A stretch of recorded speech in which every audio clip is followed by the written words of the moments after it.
हरि बोल। जय जय सिया राम। गजाननं गणाधिसेवितं कपित्थजम्बूफलचारुभक्षणम् उमासुतं शोकविनाशकारकं नमामि विघ्नेश्वरपादपङ्कजम्। सरस्वते श्रीगणेशाय नमः। ओम सरस्वती मम निष्ठा विना पुस्तकधारिणी हंसवाहिनी समायुक्ता विद्यादान करो। श्री सरस्वते नमः। श्री परमात्मने नमः। श्री जानकी वल्लभो विजयते करा। श्री राम कथा रस रसिक प्रभु श्री शंभुनाथ हनुमान। प्रेम सहित आसन धरहूँ सुनहु कथा करुगान। श्री सीतानाथ समारंभा श्री रामानंदाचार्य मध्यमामस्मदाचार्य पर्यंतां वंदे श्री गुरु परंपरा। श्री सद्गुरु भगवान की जय। लोकाभिरामं रणरंगधीरं राजीवनेत्रं रघुवंशनाथं कारुण्यरूपं करुणाकरं तं श्रीरामचन्द्रं शरणं प्रपद्ये। कर्पूरगौरं करुणावतारं संसारसारं भुजगेन्द्रहारं सदा वसन्तं हृदयारविन्दे भवं भवामि सरितं नमामि। मनोजवं मारुतुल्यवेगं जितेन्द्रियं बुद्धिमतां वरिष्ठम्। वातात्मजं वानरयुक्ष्यमुख्यं श्रीरामदूतं शरणं प्रपद्ये। श्रीरामदूतं शरणं प्रपद्ये। माता रामो मत पिता रामचंद्र स्वामी रामो मत सखा रामचंद्र सरस्वमे रामचंद्रो दयालु नान्य जाने नैव जाने न जाने। बंदहु श्री तुलसी के चरण जिनकी नो जग काज। कलि समुद्र बुरत लखयो प्रपद्यहु सत्य जहाज। सिए राम मैं सब जग जानू करहूँ प्रणाम जोरी जुग पानी।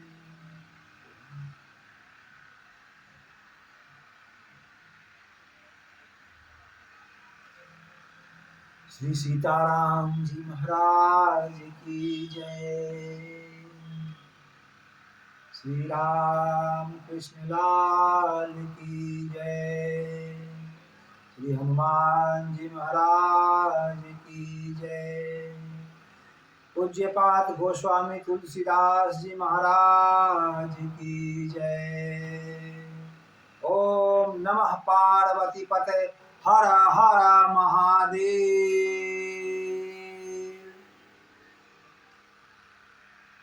श्री रामचंद्र जी की आरती। श्री रामचंद्र कृपाल भजु मन हरन वैभव दारुणं नव कंज लोचन कंज मुख कर कंज पत कंजारुणं कंदर्प यगनित यमित छवि नव नीलनि रज सुंदरम पटपीत मानहु तरित रुचि सुचि नवमी जनक सुता आंबरम भजु दीन बंधु दिनेश दानव दैत्य वंशन कंदन रघुनंदयानंद कंद कौशल चंद दशरथ नंदनम सिर मुकुट कुंडल तिलक चारु दारु अंग विभूषण आजानुभुज सर चाप धर संग्राम चित खर दूषणम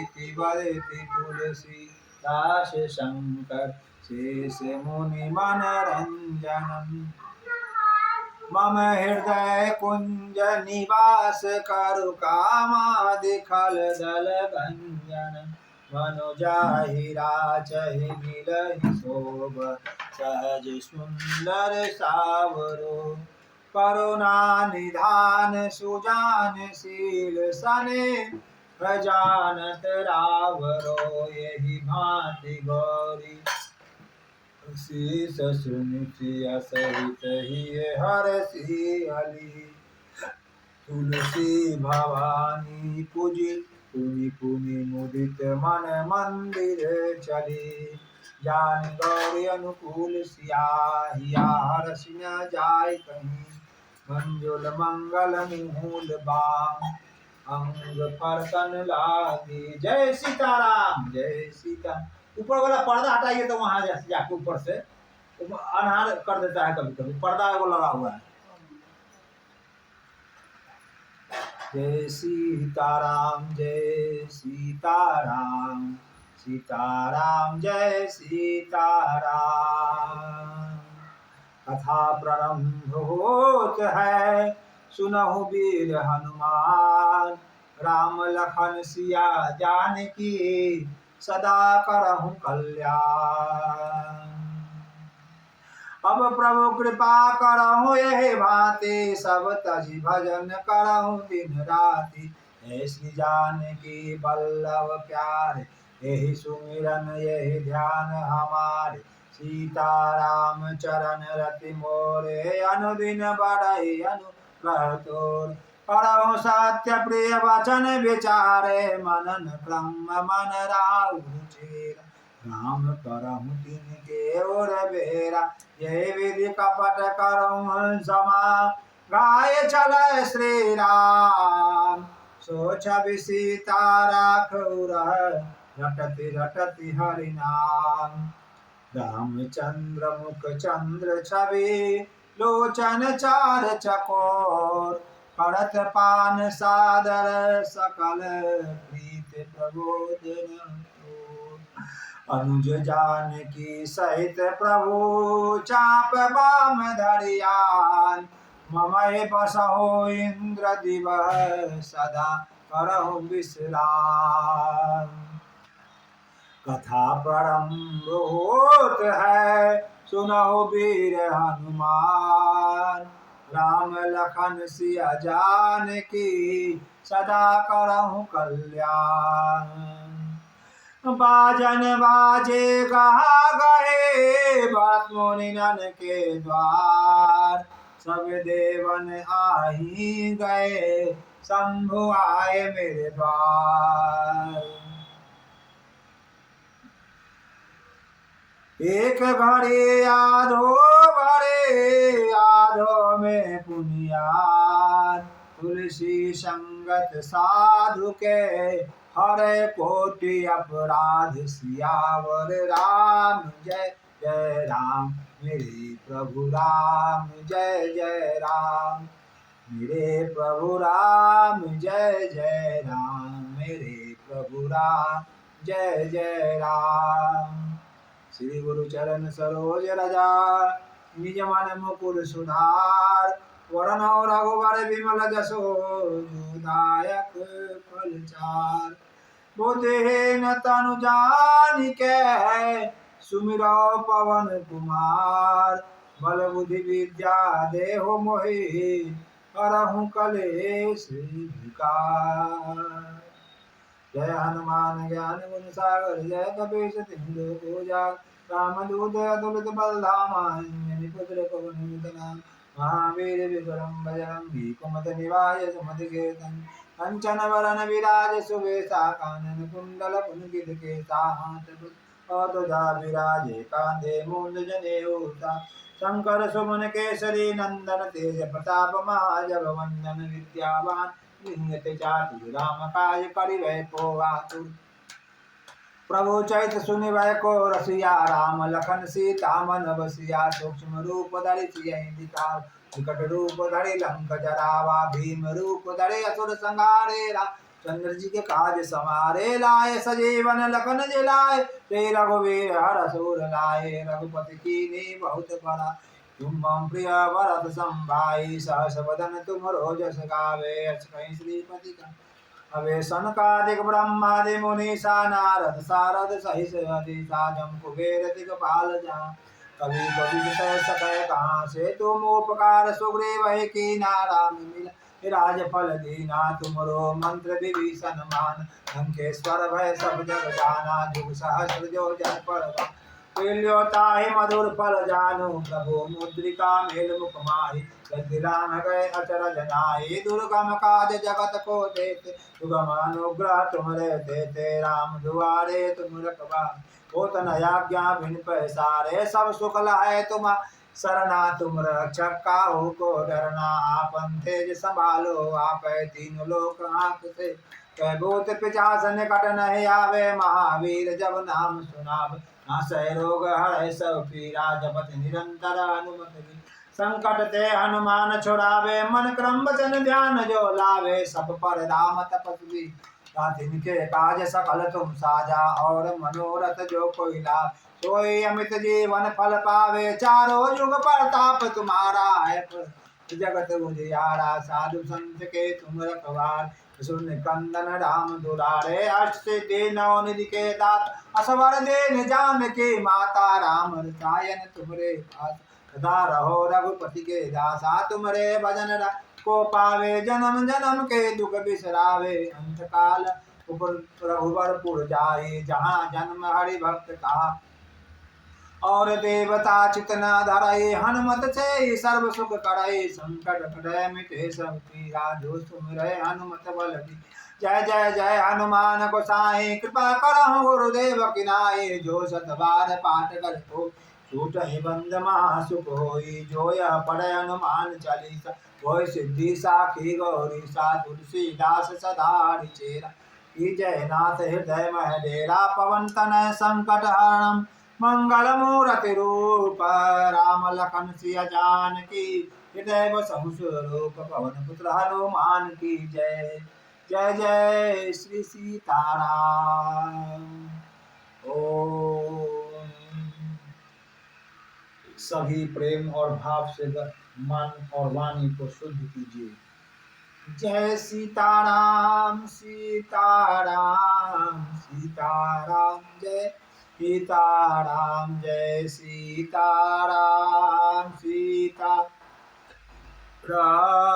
सीताराम जय सीताराम सीताराम सीताराम सीताराम सीताराम जय सीताराम सीताराम सीताराम जय सीताराम सीताराम सीताराम सीताराम जय सीताराम जय सीताराम सीताराम सीताराम जय सीताराम जय सीताराम सीताराम सीताराम जय सीताराम सीताराम सीताराम सीताराम सीताराम जय सीताराम सीताराम सीताराम जय सीताराम जय जय श्री सीताराम। ओम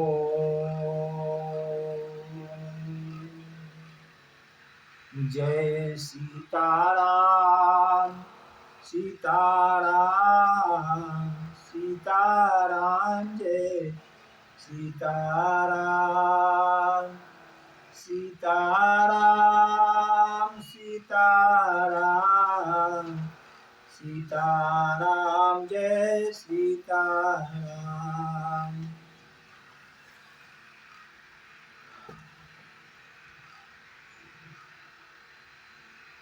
कथा प्रारंभ करने से पहले हम आपसे पूछेंगे कि कल हमने कथा कहाँ विश्राम किया था।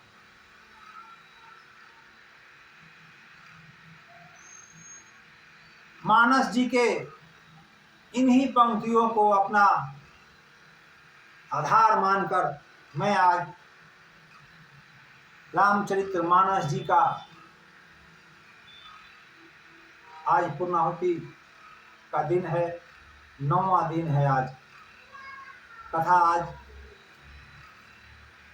पूर्ण होने का दिन है। इसी के साथ कथा को प्रारंभ करते हैं। आज कथा चूंकि 9वां दिन है, आज विराम दिवस है और मेरा यह पहला कथा है, अपनी जिंदगी में यह पहला कथा है। थोड़ा पीछे रह गया है कथा, क्योंकि आज श्रृंगवेरपुर भगवान को वहाँ से कथा प्रारंभ होनी चाहिए थी, परंतु कथा अभी विवाह उत्सव में ही है। धीरे धीरे संकल्प को दोहराते हुए कथा परिपक्व होते जाएगा और पूर्ण कथा मैं कह पाऊँगा। तो पहला बार में थोड़ा सा होता ही है, कथा के विशेष विस्तार में चले जाते हैं। कथा जैसे और ग्रंथों में जैसे किया हुआ है, मैं ग्रंथ के अनुसार किया हूँ, कह रहा हूँ, परंतु कथावाचक लोग अक्सर कथा को छोड़ छोड़ के आगे बढ़ते हैं ताकि कथा पूर्ण हो सके समय से। ऐसा हमने नहीं कर पाया है, तो अभी थोड़ा सा पहला है कथा। आगे जैसे धीरे धीरे होगा, रियाज करते रहेंगे, फिर होते रहेगा। तो आइए कथा सुनते हैं हम लोग।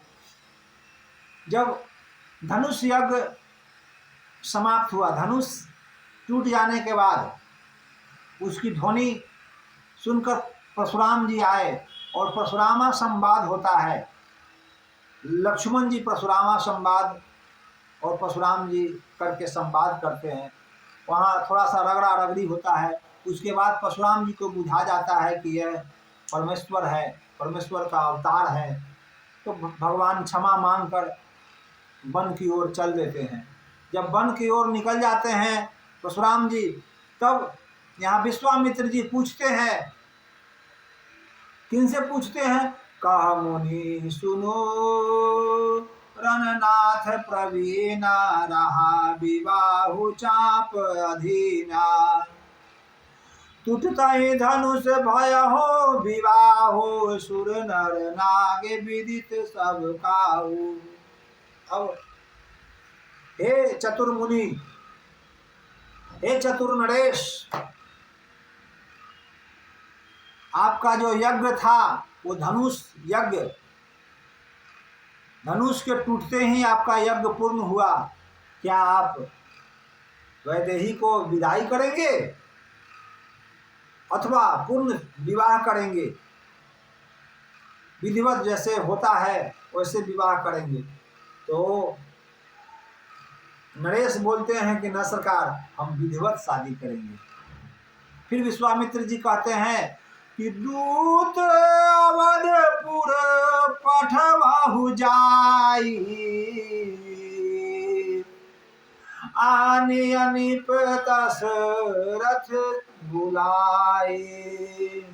मुदित राव कहीं भाल हूँ कृपाला, पैठ ही दूत बोलिते ही काला। तब दूत पठाइए, अवध नरेश को यहाँ बुलवाइए और उनका विधि पूर्वक आदर सम्मान कीजिए। तब दूत अवधपुरी के लिए निकलते हैं। जब दूत अवध नरेश के पास पहुँचते हैं तो वहाँ क्या होता है सो सुनिए।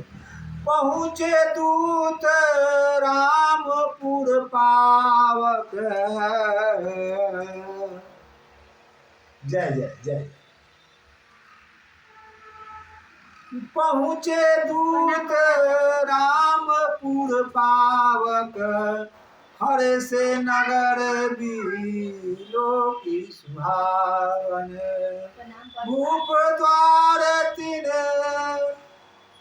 खबरी जनाई, दशरथ निप सुनी लिए बुलाई, करी प्रणाम तिन्ह पाती दीना, मुदित महिप आ पहि उठ लीना, आ पहि उठ लीना। बारी बिलोचन बांधत पाते, पुलक गात आई भर छाती, पुलक गात आई भर छाती। जब दूत अयोध्या पहुंचते हैं, यह खबर अयोध्यापति नरेश को मिलता है, दशरथ जी को यह खबर मिलता है कि दूत आया है। कहाँ से आया है यह दूत? तो ये जनकपुर से दूत आया है, जनकपुर से दूत आया है। अच्छा, तुरंत भगवान उठ के सोच रहे हैं कि ये जनकपुर का कैसा दूत आया है। फिर पूछते हैं जनक जी दूत से कि कौन सा क्या कारण है कि वो अभी आया है। तो कहता है जनक जी कि पुत्र के दशरथ राम जी के खबर लेके आया है। अच्छा खबर है, शुभ खबर है। तो कड़ी प्रणाम, दशरथ जी को वो दूत प्रणाम करता है और पाती जो लेटर रहता है उस समय पत्री पर लिखाता था, ताम्र के पत्री पर लिखाता था, तो वो पत्री दशरथ जी को समर्पित करता है। और दशरथ जी दूत के से डायरेक्ट जाकर के अपने हाथ से उठा लेते हैं। इतना हड़बड़ाहट हो जाता है भगवान के खबर सुनने के लिए कि वो अपने अंग रक्षकों को आदेश देना भूल जाते हैं, स्वयं वह पाती अपने से आगे बढ़ के ले लेते हैं।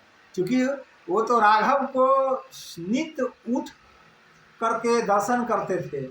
अब हो गया है लगभग 5-6 साल, चूँकि 9 साल के भगवान थे तो ले गए थे विश्वामित्र जी, और 9 साल के बाद वह 14 साल के जब हो गए थे तब विवाह के खबर आया था। तो यहाँ 5 साल हो गया था भगवान के खबर पाया। हड़बड़ाहट में दशरथ जी अपने से पाती ले लेते हैं और पाती को विलोकन करते हैं, पढ़ने लगते हैं। ये नहीं कि मंत्रीगण से पढ़वाए, स्वयं पढ़ने लगते हैं। और जब पढ़ना शुरू करते हैं तो उनका छाती गदगद हो जाता है, आँख में जल भर आता है, छाती गदगद हो जाता है। क्या गुरु का वाणी सत्य हुआ। गुरु कहे थे विश्वामित्र जी कि ले जाएंगे तो राम जी का ऐसे नहीं लेके आएंगे, वधू के साथ लेके आएंगे। यह वाणी सुनकर गदगद हो रहा है। राम लखन और कर भर चिट्ठी, राम और लखन जी का यह चिट्ठी है। रही गए कहत न खाकी मीठी, पुनि धरि धीर पत्रिका बाजिए, हरषि सभा बात सुनि साचे। यह धीर धर के दशरथ जी यह पत्रिका को बाँचते हैं, कस कस के पढ़वाते हैं, पढ़ते हैं। और हरषि सभा में जितने लोग बैठे थे सब लोग हर्षाने लगे यह बात सुनकर, यह राम लखन की पाती है। अखेलत रहे जहाँ सुधि पाई, आए भरत सहित भाई।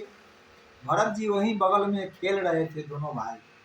यह सुधि पाने के बाद तुरंत पूछने चले आए दशरथ जी के कि पिताजी क्या हुआ, भैया साहब के शादी हो रहा है। पूछत अति स्नेह सकुचाई, तात कहाते पाती आई। स्नेहमय होकर के भरत जी सकुचा के अपने पिताजी से पूछते हैं, हे तात यह पाती कहाँ से आया है? तो यह पाती आया है जनकपुर से, भैया का शादी होने जा रहा है। धनुष यज्ञ हुआ था, उस धनुष यज्ञ को भैया धनुष को तोड़ दिए और वहाँ शादी हो रहा होने वाला है, से हम लोगों को बारात चलना है। अच्छा, असुनी पाती पुल के दो भाई, अधिक स्नेह समात न गाता।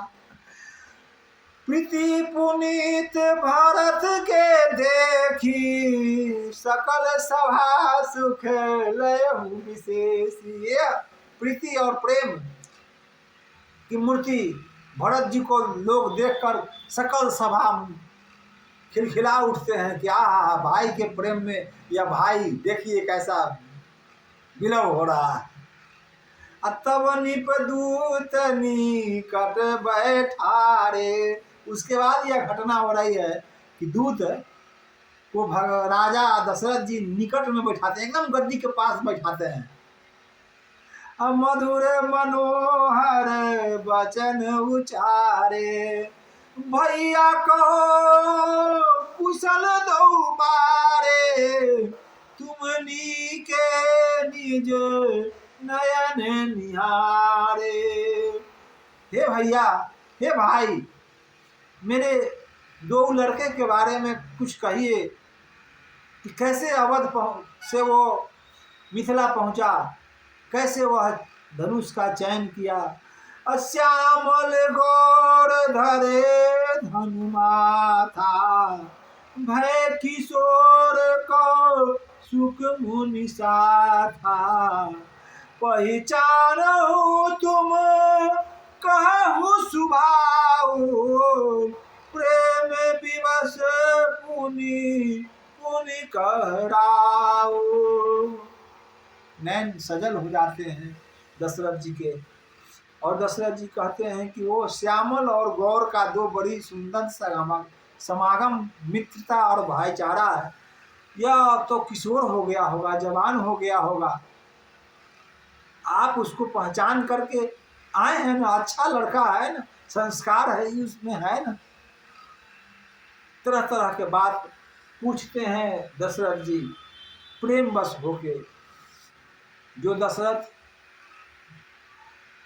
मनु शत्रुपा के रूप में जब थे तो भगवान की पुत्र की कामना करके सैकड़ों हजारों साल तपस्या करने के बाद वो पाए थे। और जब सुत पाए तो दिन रात प्रभु को ही निहारने वाला आज 5 साल के बाद उनका खुशखबरी पाए हैं, तो स्वाभाविक ही है कि उनका नैन सजल हो ही जाना है। जा दिन ते मुनि गए लवाई, जे दिन से मुनि उनको लेके गए हैं, तब ते आज सांची सुधि पाई। तब से, जब से लेके गए हैं मुनि, तब से आज यह मैं भगवान का शुद्धि पा रहा हूं। तो कहूँ विदेह कवन विधि जाने, सुनि प्रिय वचन दूत मुस्काने। विदेह राज की यह बात सुनकर, कौन सा बात? कहूँ विदेह कवन विधि जाने, मिथिला कैसे पहुंचे राघव, पूरा विस्तार कहिए। क्योंकि राघव की जानने के लिए उत्सुकता उनमें ज्यादा आ रहा था।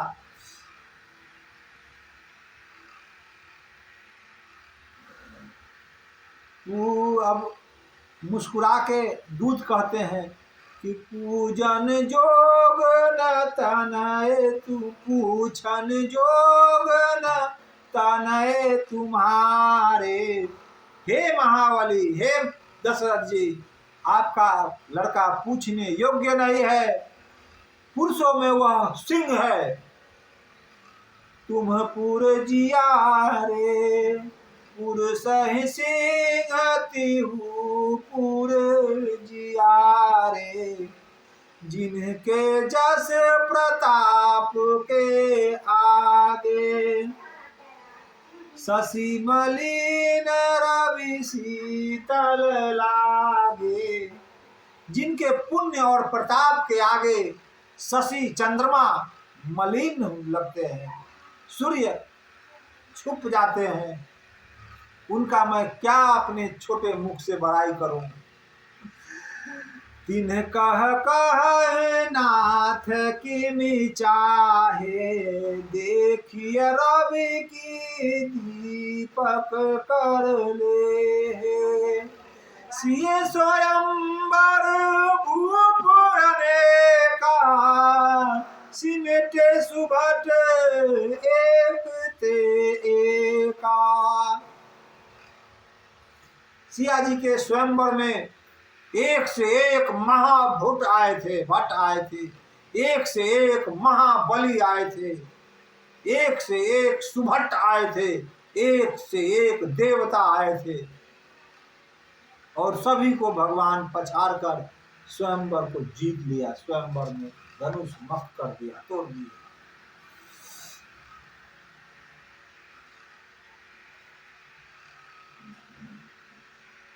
तब कथा आगे बढ़ रही है। सभा समेत राउ अनुरागे, दूतन देन निछावर लागे। तरह तरह के भगवान का कौशिक जो वहाँ सुनाते हैं।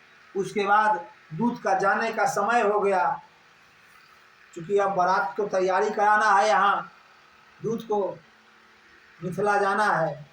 तो सभा समेत राउ अनुरागे, दशरथ जी सभा में ही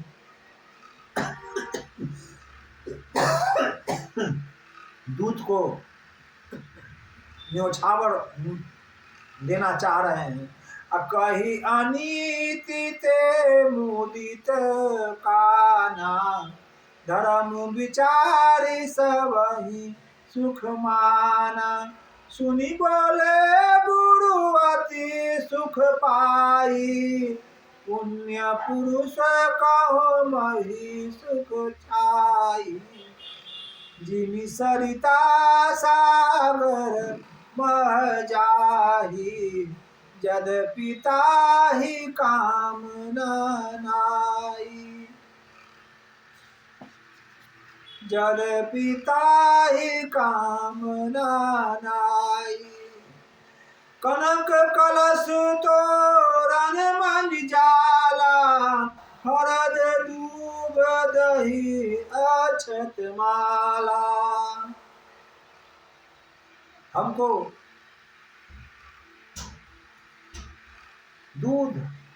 दूभी और माला दे दीजिए। ये मैं न्योछावर नहीं ले सकता, क्योंकि मैं लड़की के पक्ष से हूँ, और लड़की के पक्ष वाले घर वाले न्योछावर नहीं लेते हैं। ऐसा कहने पर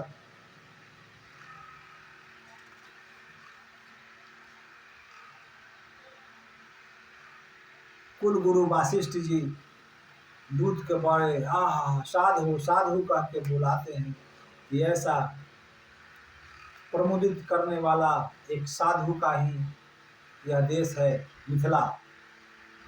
अवश्य मिथिलेश की संस्कार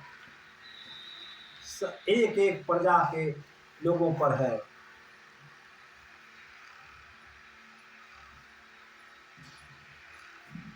तब यहाँ अब तैयारी हो रही है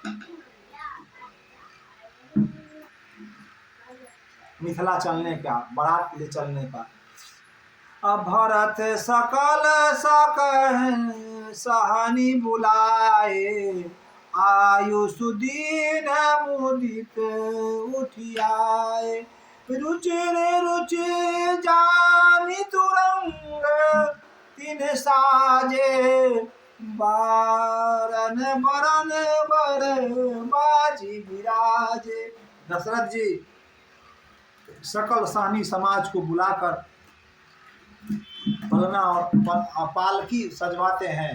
तरह तरह के तुरंग घोड़े पर सज धज बाराती तैयारी होने लगी। बाराती की तैयारी चल रही है। इसी बीच माताओं लोग को खबर होता है, माता लोग भी खूब जय जयकार करते हैं। माता लोग को स्वयं दशरथ जी जाकर खबर देते हैं। माता लोग खूब खुश होती है कि हा मेरे पुत्र का शादी है।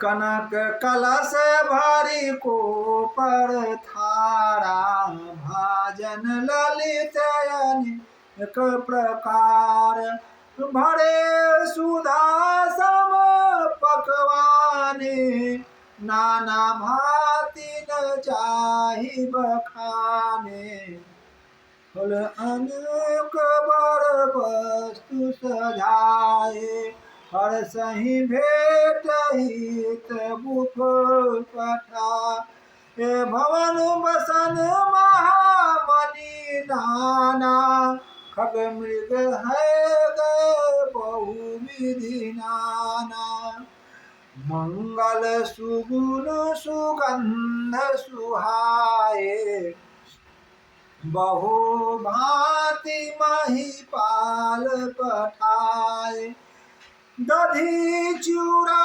उपहार अपारा, भरी भरी कावरी चले कहारा। जब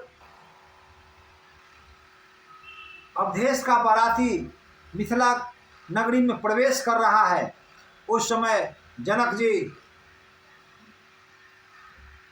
दही चूड़ा, मिथिला का प्रमुख भोजनों में से एक है दही और चूड़ा, कहार को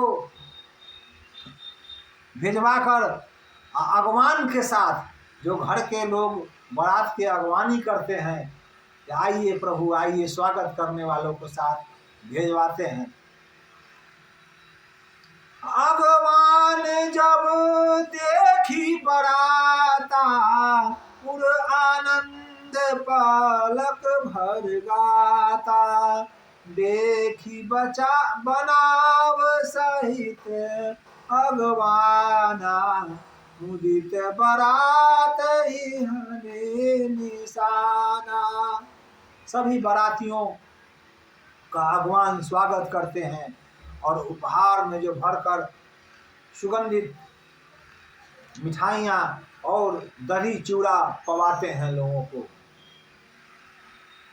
क्योंकि अक्सर देखा गया है कि हम लोग जब बाराती जाते हैं तो वहाँ दही चूड़ा दिया जाता है। दही चूड़ा जो है ना, दही और चूड़ा चीनी एक सबको मिला के पाया जाता है। तो शादी में अक्सर मिला करके पाने का विधि है कि एक दूसरा को सब मिल जाए और पेट में चल जाए। तो ये विधि के अनुसार मिथिलेश भेजे दही चूड़ा चीनी और पकवाना मिठाई, सबको मिलाकर सब लोग खूब पाते हैं और वहीं विश्राम कर फिर पुनः अगले दिन आगे बढ़ते हैं। मुनि दंडवत कीन्ह महिषा, बार बार पद रज धरि सीसा। तब भूप बिलोके जब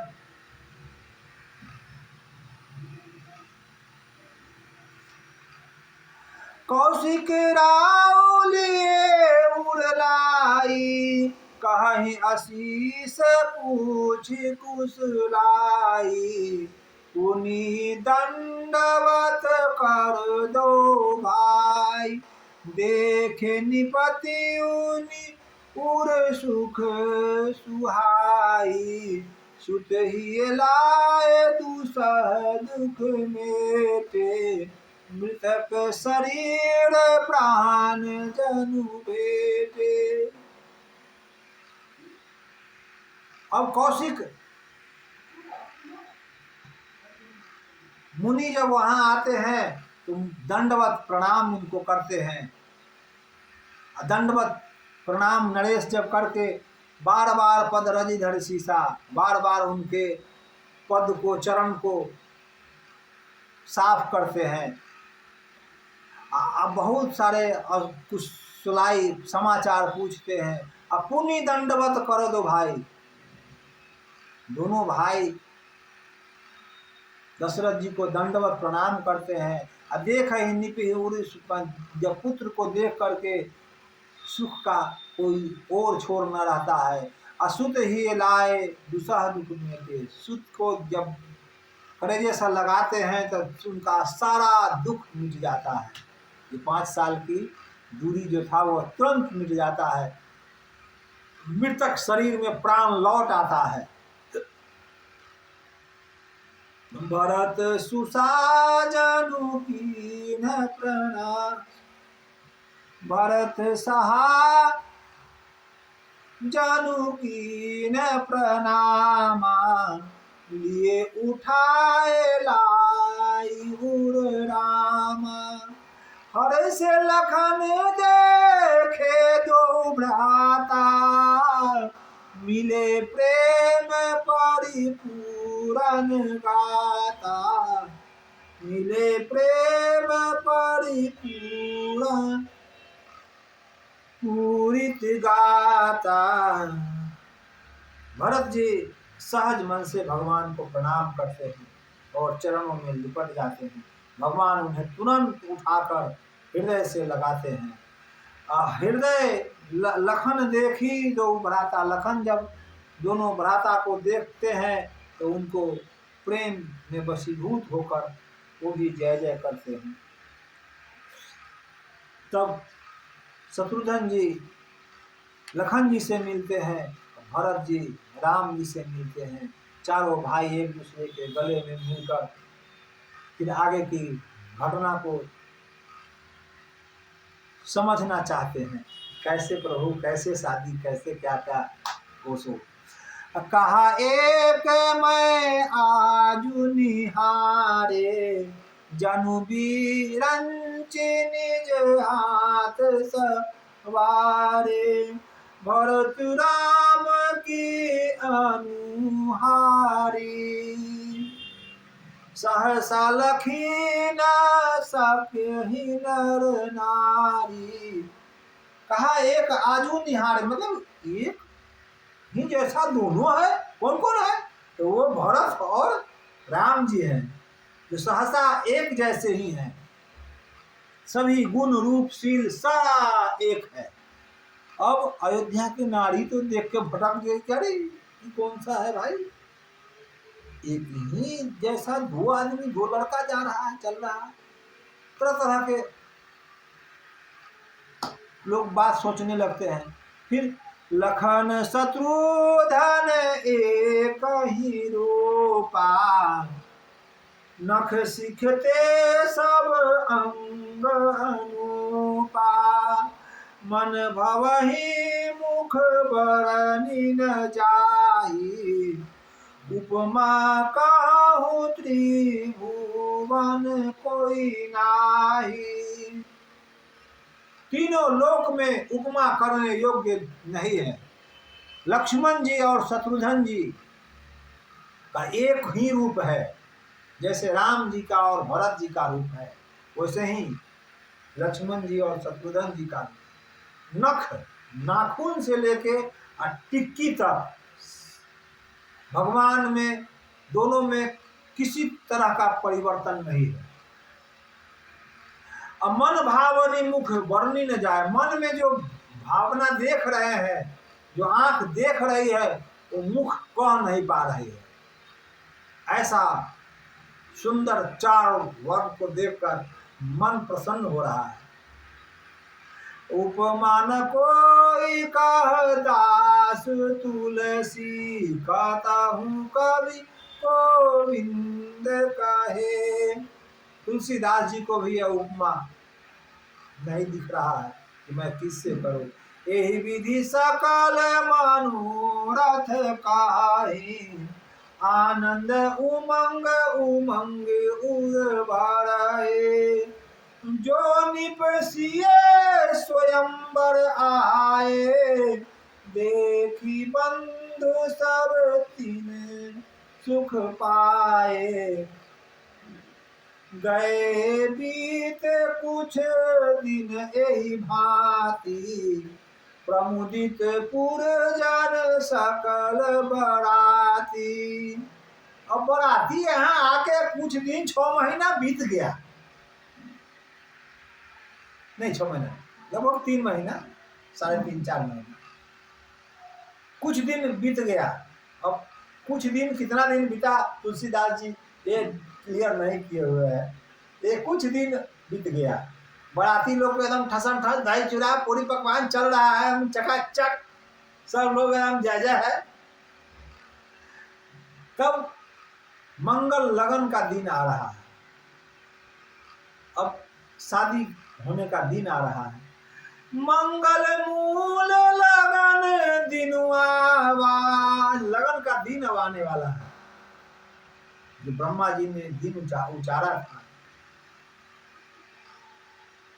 जो कुल गुरु वासिष्ठ मुनि के हाथ में दिए थे, वो दिन आ गया है अब, तो वो दिन आने वाला है।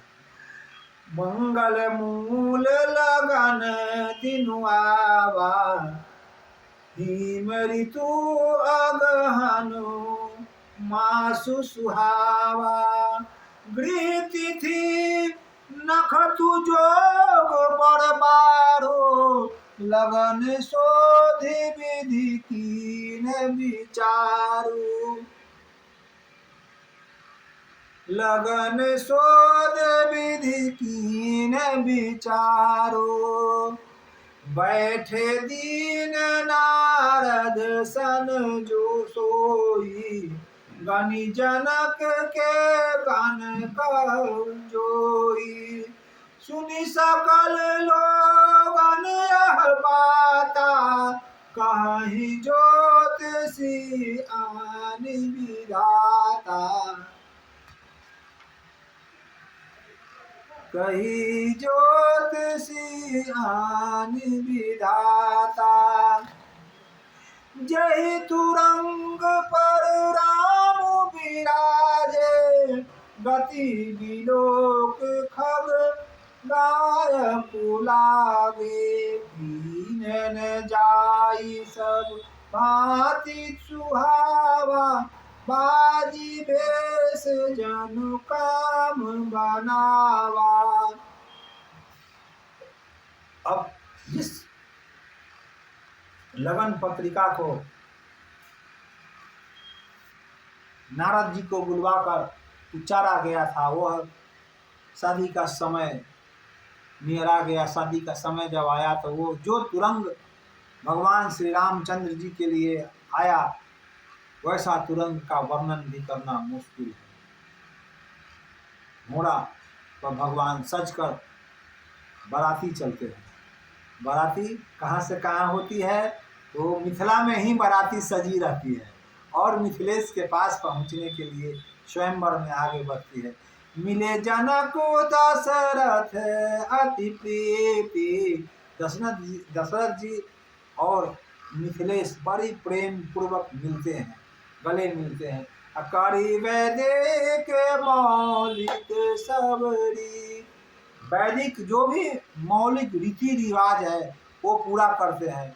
अमिलन महादो राज विराजे, दोनों राजा, एक श्री हरि साकेत वासी नीलांबर शरीर धारण किए हुए का पिता है, और एक महारानी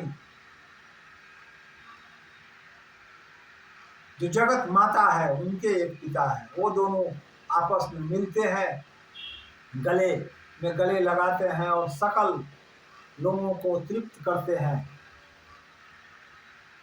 वो उपमा उपमा खोजी खोजी कविता जे, उपमा खोजने से भी कवि को नहीं मिल रहा है।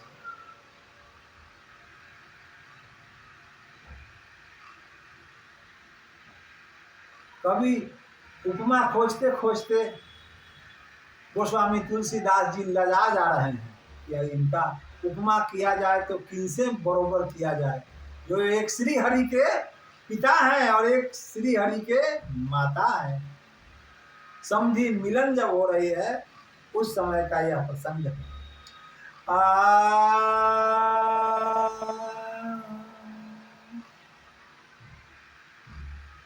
जब बिरंचे उपजावा जब ते देखे सुने ब्याह बहुत अब से सकल भांति सम साजु समाना राम ही सम समधि देखे हम आजु सम समधि देखे हम आज पूजे भूपति सकल बराती समधि सम सादर सब भांति असन उचित दिए सब काहू कहाँ कहाँ मुख एक उछाऊ कप सकल बरात जनक सन्मानी दान मान विनती बरवानी विधि हर हरु दिशि पति दिन राउ जे जानहि रघुवीर प्रवाहु कपट विप्र बर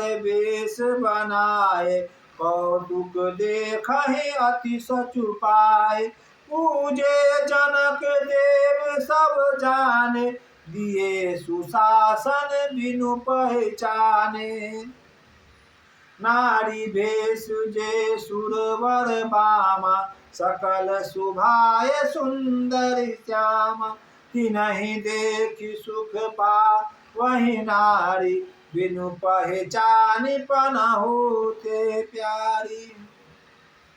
अब कपट रूप में देवता लोग बारात में मिल गए। बाराती जान रहे हैं कि ये सराती है और सराती जान रहा है कि ये बाराती है। जब देवता लोग चले आए तो अब देवरानी लोग कहाँ रहेंगे, तो वो लोग कपट में पकड़े, कपट रूप वो भी पकड़ लिए। और नारी भेष सुर बरबामा सकल सुभाए सुंदरी श्यामा, नारी के रूप में सभी लोग मिथिला में पहुंच गए। और मिथिलानी लोग समझ रहे हैं कि ये अवध के से आए हैं और अवध के लोग उनको भी समझ रहे हैं कि नहीं सब मिथिलानी सब, ऐसे घुल मिल गए।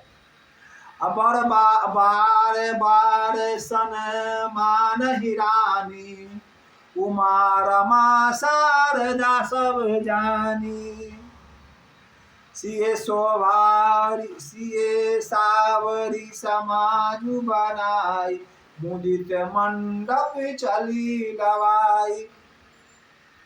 शारदा रमा और उमा भवानी सभी लोग भगवान के शादी में आए। सिए स्वावरी सिए को सवार करके मंडप की तरफ लेके चल रहे हैं, मंगल गान कर रहे हैं। असिए सुंदरता वर्णि न जाए लघुमति बहुत मनोहर का यावत देखी बराती सिया रूप शशि सब भांति पुनि का सब ही मन किए प्रणामा देखी राम भय पूरन काम हर से दशरथ सूत समेता हर से दशरथ सुत ही समेता कही न जाई उर आनंदो जेता पढ़हि वेद मुनि मंगल बानी नगन सुमन झरे अवरऊ जाने। तब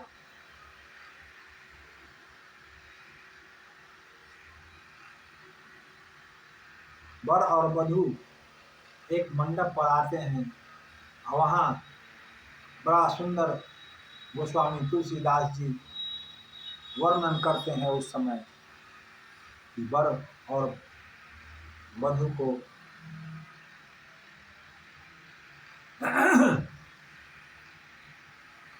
हिमवंत जिमी गिरजा महेश ही हरहि श्री सागर दई जिमि जनक राम ही सिया समीप विश्व कल कीर्ति नई क्यों करे विनय विदेहु किए विदेहु मूर्ति सावरी करि होम विधिवत गांठ जोरी हो लगी भावरी। विधिवत गांठ जोड़ने का विध होता है और भावड़ा घुमाया जाने का विविध किया जा रहा है। प्रमुदित मुनि भावरी फेरी निगर सहित सब रीति निवेरी। राम सिया सिर सिंदूर देहि शोभा कही न जात विधि के। अगुन पुराण अजहु भरिनी के शशि भूप अहि लोभ अमी के। बहुरी वासिष्ठ दीन अनुशासन बर दुलहिन बैठे एक आसन। तब दोनों को भगवान सिया जी के मांग में सिंदूर भरते हैं। यह शोभा बहुत अच्छा लगता है सबों को। अरुर पराग जलजु भरिनी के। उसके बाद वासिष्ठ मुनि राम जी को और सीता जी को आशीर्वाद देते हुए दोनों को एक आसन पर बैठाने का आदेश देते हैं। तब जनक पै वशिष्ठ आयुषी। तब जनक जी को वासिष्ठ मुनि आज्ञा देते हैं कि ब्याह साज सावरी के। चारों भाई को, हे जनक, राम जी का तो शादी हो गया, अब इन तीनों वर को अपने तीनों बेटियों से शादी कर दो। जनक जी तुरंत तैयार हो जाते हैं कि ठीक है सरकार, जय जय। तब मांडवी सुरत कीर्ति उर्मिला कुंवरी लाई हका के। अब मांडवी श्रुति कीर्ति और उर्मिला जी को कुंवरी हकार कर ला रही है, उनको सजा करके ला रही है। कुश केतु कन्या प्रथम। कुश केतु नाम के उनका एक छोटा भाई था जनक जी का। उनका 3 पुत्री थी, मांडवी, श्रुति कीर्ति और उर्मिला जी। कुशकेतु जी से पूछने लगा जनक जी, इतने भाई पर विश्वास करते थे, आज का भाई क्या अपने भाई पर विश्वास करेगा? संभव नहीं है, बहुत मुश्किल है भाई पर भाई का विश्वास करना, संभव ही नहीं है। क्योंकि मैं अपने परिवार में इस चीज को देखा हूं। मैं भी 3 भाई हूं, चाहे लाख एड़ी रगड़ ले, भाई विश्वास नहीं करेगा, मर जाएगा, मर भी गया है, विश्वास नहीं। जो जीवित है वो भी विश्वास नहीं करेगा, दिन रात लड़ाई झगड़ा में रहता है। वहां विदेह राजा अपने भाई से पूछने न गए, सीधा कहते हैं कि हे वृषकेतु, वासिष्ठ मुनि का आदेश हुआ है और मैंने उनको वचन भी दे दिया है कि मैं इन तीनों को शादी उनके दशरथ जी के तीनों बचे शेष लड़के से कर दूंगा, और आज ही अभी करना है। जानकी लघु भगिनी सकल सुंदरी शिरोमणि जानी के। सो तनय दीन ब्याही लखनी सकल विषन मानी के। जेहि नाम श्री सुति कीरति सोचहि सुखी। सब गुण आगरी दोषोदयी रिपुसूदन भूपति रूपशील उजागरी। अनुरूप बर दुलहिन बरसत लखि सकुचहिए हर। साहे सब मुदित सुंदरता सराहि सुमत। सुमन सुरगन बरसहि सुंदरी सुंदर बार। सह सब एक मंडप राजहि जनु जीव उर।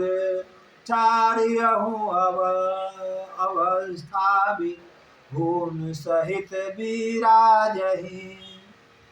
जसु रघुवीर ब्याह विधि बरनी, जैसे रघुवीर की ब्याह हुई है, जैसे राजा राम जी का शादी हुआ सीता जी से, वैसे ही सकल कुंवरे ब्याहित ही करनी जेही। कहीं न जाई कुछ दाइज, भूरी रहा कनक मणि मंडप पूरी। कंबल बसन चरित्र पटोरे, भांति भांति मोल न थोरे। गजरथ तुरंग दास और दासु, धेनु अलंकृत काम दुहासी। तरह तरह के शादी में जिस समय हम लोग अभी मानते हैं दहेज, दहेज में विदेह राज सब कुछ देते हैं। जो एक पिता को के पास है वो सब कुछ भगवती को दे देना चाहते हैं, चारों को, जाओ सुख करो।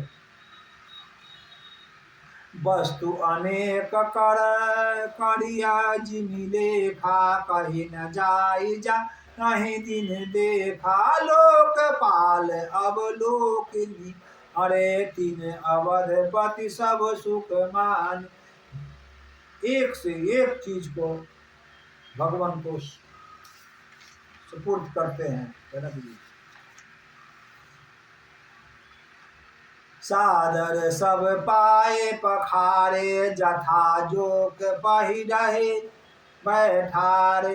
धोए जनक अवधपति चरना, सील सने न जाए नहीं बरना। बहुरी राम पद पंकज धोए, जे हर हृदय कमल मह गोय। तनिक भाई राम सब जानी, धोए चरण तीनू भाई राम सब जान। धोए चरण जनक निज पानी, आसन उचित सबहि निप कीन्हे। बोली भूप सुपकारी सब दीन्हे, सादर लगे परन पखवारे। कनक कली मणिपान सवारे, सुपोदन सुरभि सर्पि सुंदर स्वादि पुनित मह मह। छह मह सब के पुरुष के चतुर सुवार विनीत, पंच कवन करि जेवन लागे। अब लगभग बारात 6 महीना के आसपास रह गया तो भगवान दशरथ जी आदेश मांगते हैं कि अब हमको चलना चाहिए, नहीं तो वहाँ 6 महीना से राजधानी खाली है, किसी का आक्रमण हो जाएगा तो बड़ी उल्टा पुल्टा हो जाएगा। जनक जी यहाँ मन मलिन करके कहते हैं कि ठीक है प्रभु, जैसा आपका आदेश। तब बारात वापसी का होता है तो भथकई होता है। भथकई हम लोगों का समधी का मतलब एक तरह से वर पक्ष के पिताजी का वहाँ अंतिम भोजन होता है। अधिकतर उस समय से अभी तक वर पक्ष के जो भी हैं पिताजी हैं, दोबारा फिर अपने वधू के मैके नहीं जाते हैं। भटकई करके वो जो वापस आते हैं तो फिर पुनः फिर नहीं जाते हैं। कली काल में तो सब संभव है, उस समय संभव नहीं था। पंच कवर करी जेवन लागे, जैसे लोग खाना भोजन पाने लगते हैं, भटकई शुरू होता है। गाड़ी नारी सुनी अति अनुरागे, भांति अनेक परे पकवाने सुधा सरी जानी बखाने पुरुषन लगे सुवार सुजाना व्यंजन विविध न को जाना चारि भांति भोजन विधि गाई एक एक विधि बरनी न जाई। बहुत प्रकार से भोजन करवाते हैं। असमय सुहावनी जा गारी विराजा हंसी गाऊ सहित समाजा। दशरथ जी के बहुत मजा आता है गाड़ी सुन सुन के मार खाने में। यही विधि सवै भोजन कीना आदर सहित आचुमन दीन। यही प्रकार गाड़ी सुन सुन के लोग भोजन करते हैं और बड़ी हंसी खुशी के साथ आचमन करते हैं। आचमन करने के बाद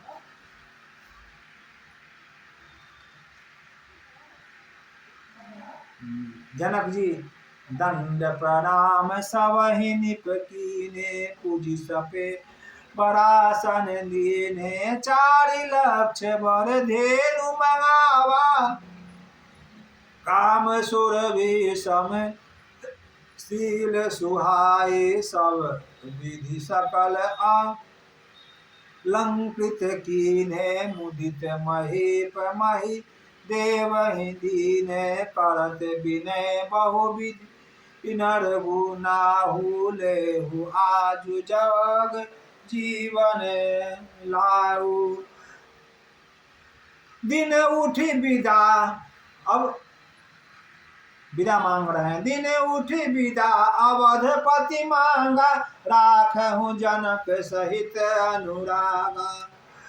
बहुत दिवस बीते यही भांति जानु स्नेह राजु बंधु बराती कौशिक समान सतानंद सब जाई कहाँ विदेह निपि समुझाई। सब लोग कौशिक और सतानंद जी सब लोग आते हैं,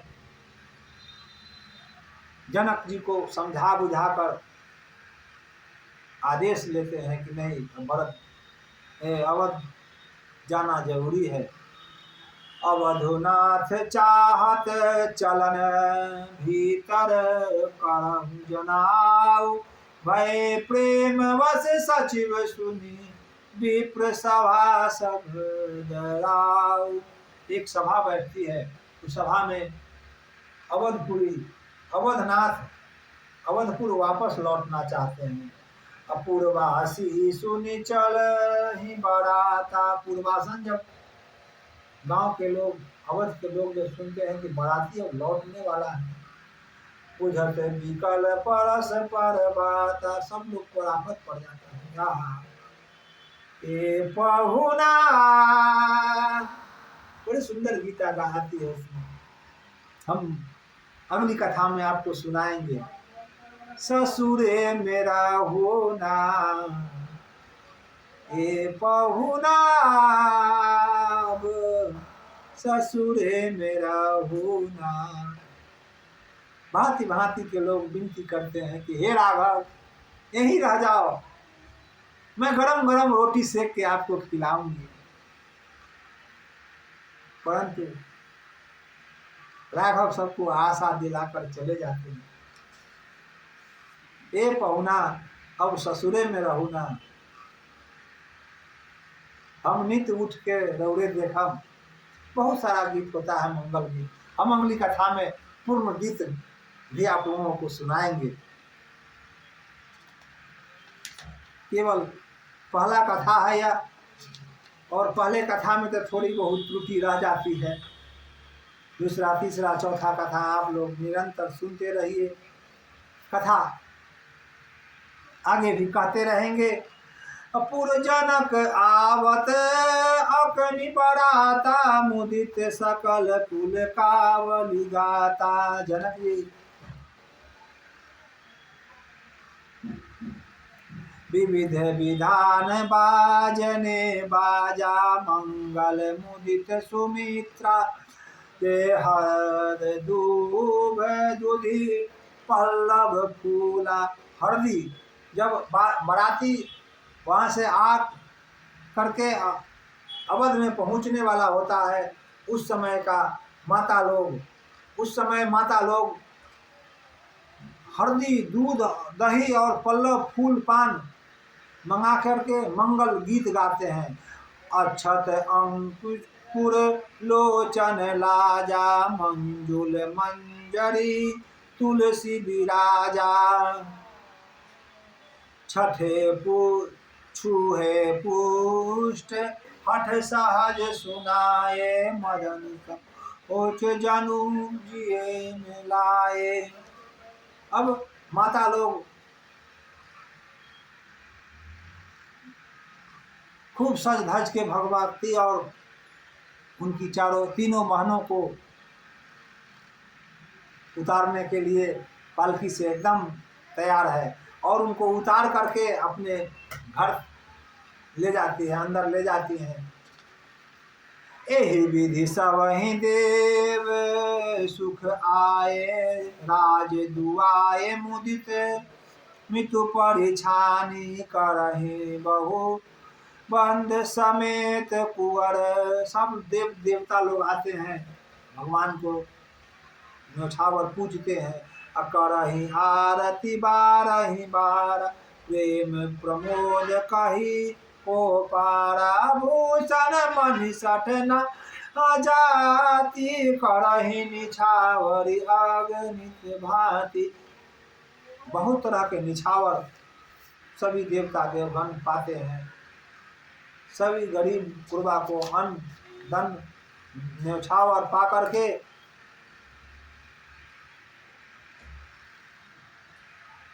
देखि श्याम मृद मंजुल गाता, कहि सप्रेम बचन सब माता।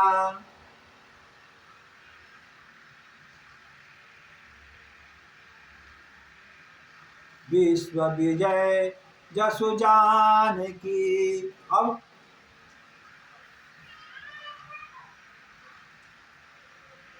मैया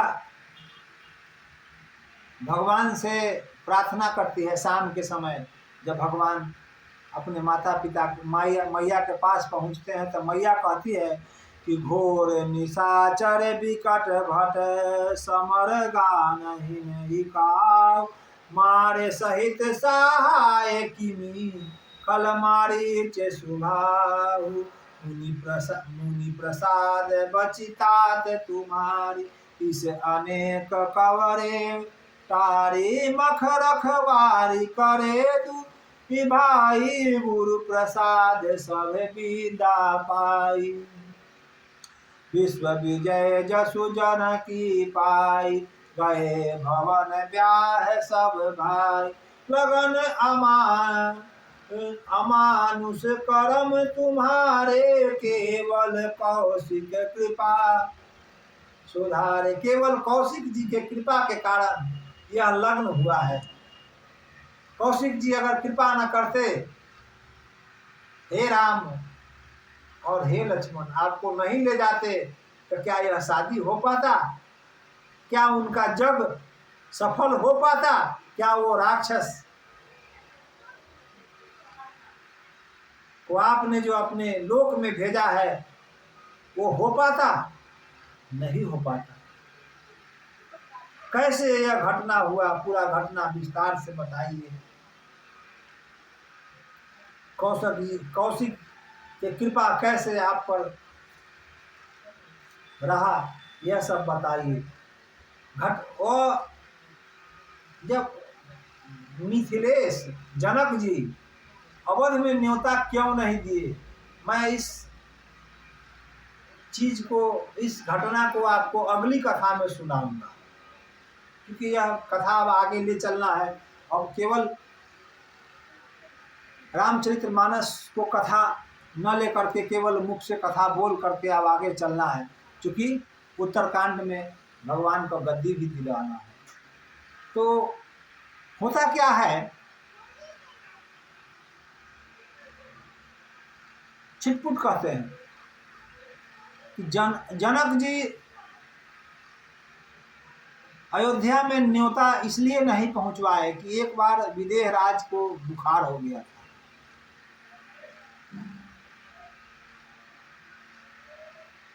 महारानी को बुखार हो गया था। महारानी जब बुखार में थी, उनका बुखार उतर नहीं रहा था, तो देश देश के विद्वानों को बुलाया गया।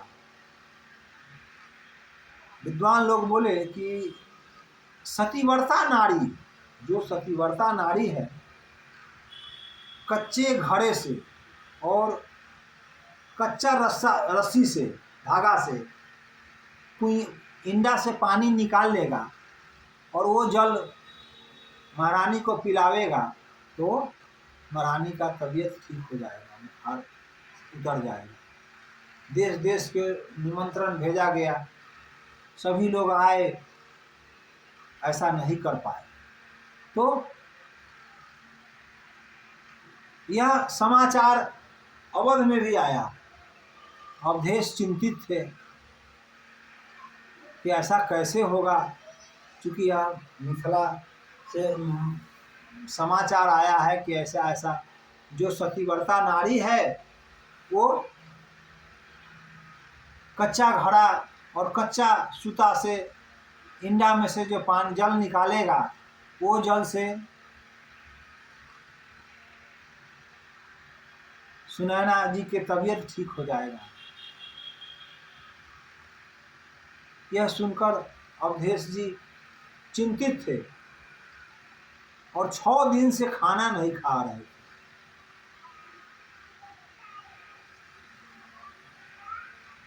ये कैसे पता चला, तो सुनिए। अवधेश के यहाँ एक कहार रहता था, जो कहार का काम था कि अवधेश जो जूठन छोड़ते थे, वो कहार वही जूठन प्रसाद को पा करके जीवन जीता था।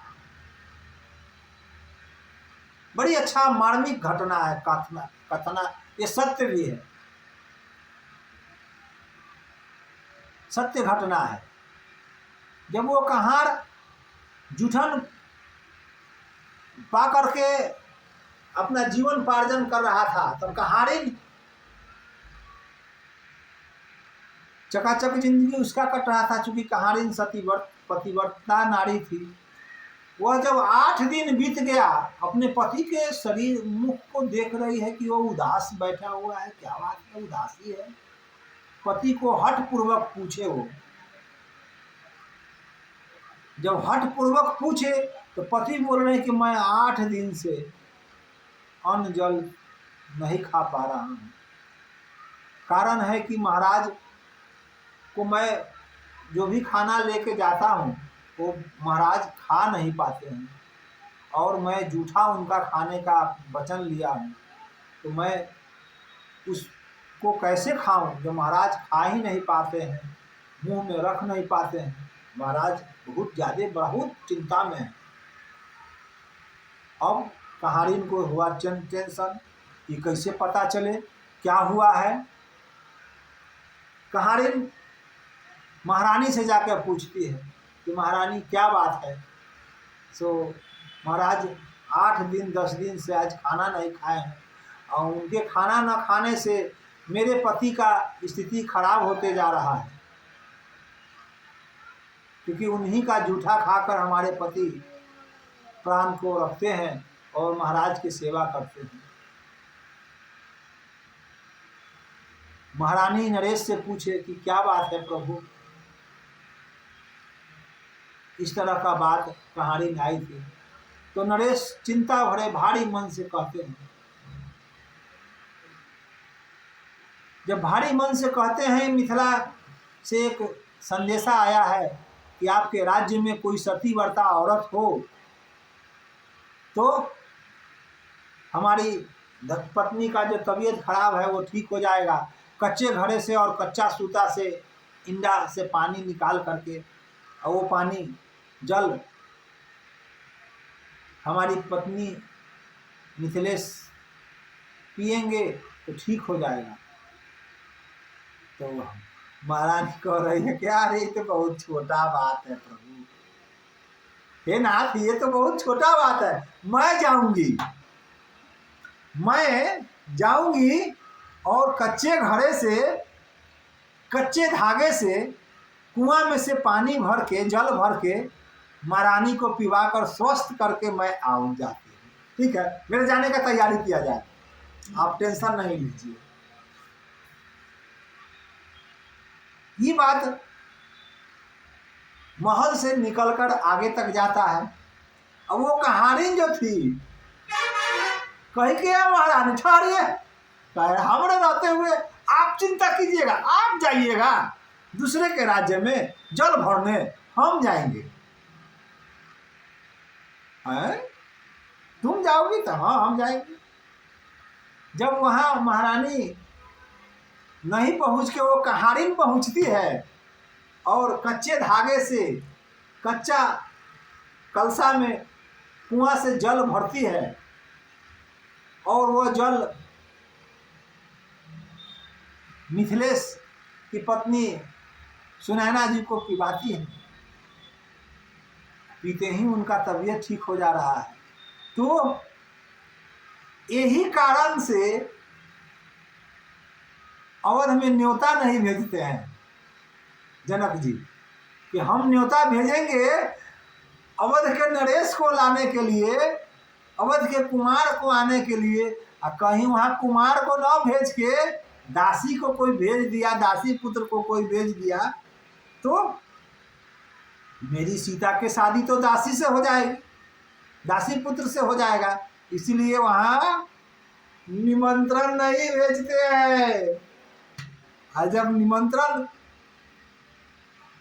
सोचने योग्य होता है कि मैं महारानी को आदेश दिलवाया था, तो वहाँ से एक दासी आई और वो कहारी जो बर्तन मांजने वाली थी, वो आई, वो इतना सतीवान हो सकती है, तो अयोध्या में तो महारानियों का क्या कहना।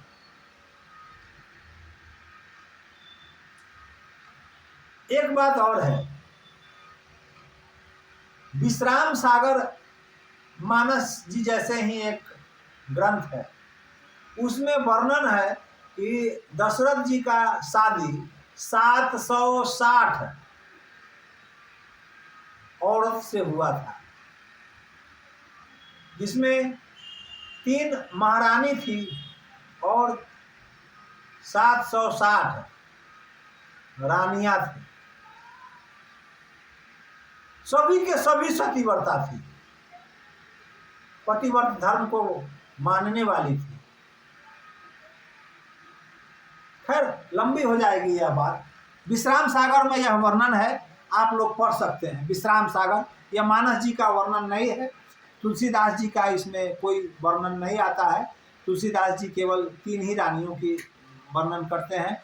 760 रानियां का वर्णन विश्राम सागर रामायण में है। खैर कथा को लंबा न लेते हुए यहीं पर विराम करते हैं। आगे पुनः रामचरितमानस में आकर आगे चलते हैं। तब सभी रानियां जब अवधपुर में आ जाती हैं, वहाँ हर दिन मंगल होता है। सभी कुमारियाँ अपने अपने वर के साथ सलजतापूर्वक अपने गृह कार्य में लग जाते हैं सभी। तब एक बड़ा सुंदर सुहावना गोस्वामी तुलसीदास जी दोहावली करते हैं कि जब तेरा ब्याह भर आई, जब तेरा ब्याह भर आए, नवनीत मंगल मोद गवा आए, जब तेरा ब्याह भर आए। जब से भगवान का शादी होके अयोध्या में आए हैं, तब से नवनीत मंगल गाना हो रहा है, बजाना हो रहा है। और इसी क्रम में जब विश्वामित्र जी को भी ज़्यादा दिन हो जाता है, तो विश्वामित्र जी दशरथ जी से आदेश लेते हैं और कहते हैं कि कोई ऋषि, कोई मुनि अगर एक जगह ठहर जाए तो वह स्थान अपवित्र हो जाता है। जैसे कि नदी, तालाब, समुद्र, तालाब का जल तुरंत साल भर के अंदर अपवित्र हो जाता है, इसलिए कि वह ठहरा हुआ जल है। और नदी का जल अपवित्र नहीं होता है, कभी अपवित्रता उसमें नहीं आती है, क्योंकि वह बहते हुए क्रम में रहता है। सेम उसी तरह से साधुओं का चरित्र होना चाहिए कि वो एक जगह ना रुके, एक जगह कहीं डेरा ना बनाए। वह संसार में विचरने के लिए साधुओं का रूप होता है कि भांति भांति के लोग को, अनहित को हितकारी बना देवे।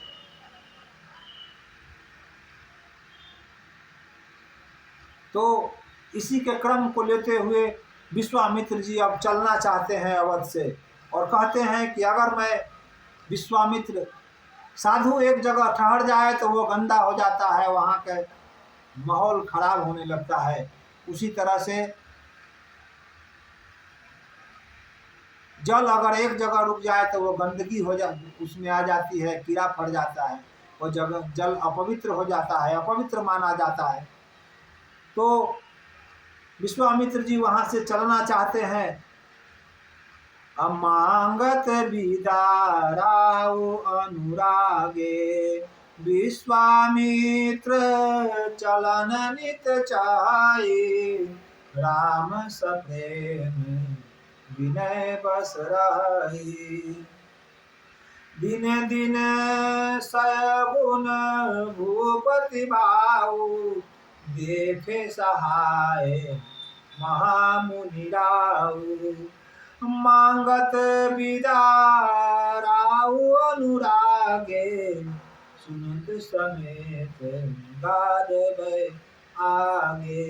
नाथ नाथ सकल संपदा तुम्हारे, मैं सेवक समेत सुत नारी। कवन सदा करी यह पर छोहू, दर्शन देत रहु मुनि हो मोहू।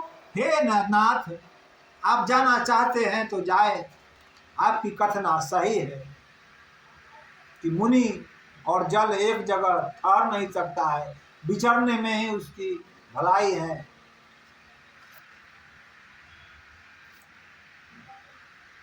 तो मैं अपने चारों पुत्र सहित, पत्नियों सहित आपका सेवक हूँ, ऐसा आप जानिएगा।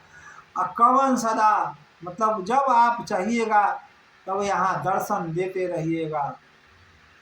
अस कहीं राहु सहित सुतरानी, ऐसा राजा का कहना है। सहित पत्नी सहित भगवान को प्रणाम करते हैं। अधीन आशीष विप्र बहुभांति। तब मुनिराज विश्वामित्र जी बहुत प्रकार से उनको आशीर्वाद दे करके, अचल न प्रीत रीत कही जाती, राम समय सप्रेम संग सब पाई, आय सुपाई तीरे पहुँचाई। राम स्वरूप भूपति भगति जाहो चाहो आनंद, जात सराहत मन हे मन मुदित गा विपुल चंद। राम जी का स्वरूप, भूपति का व्यवहार, रानियों का पवित्रता, ये सब देख करके गाधी पुत्र मन ही मन प्रसन्न होते हुए, मुदित होते हुए आगे बढ़े।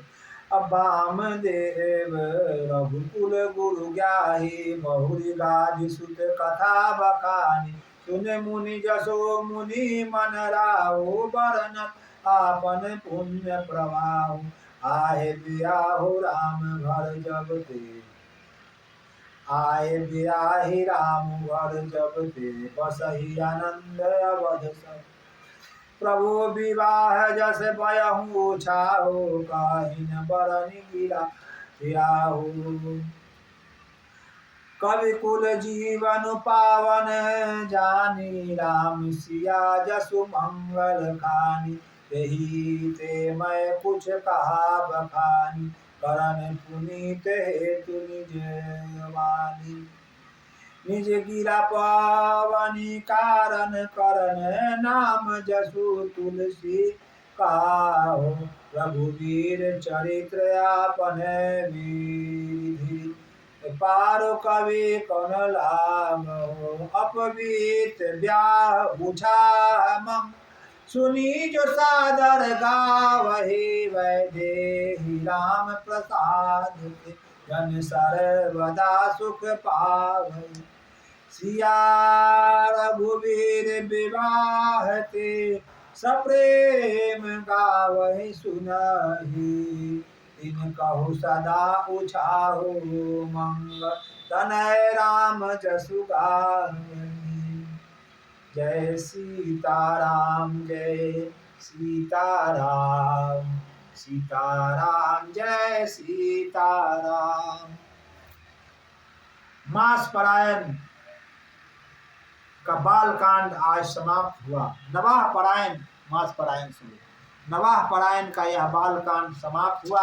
अब आगे की कथा बहुत संक्षेप में ले चलता हूँ।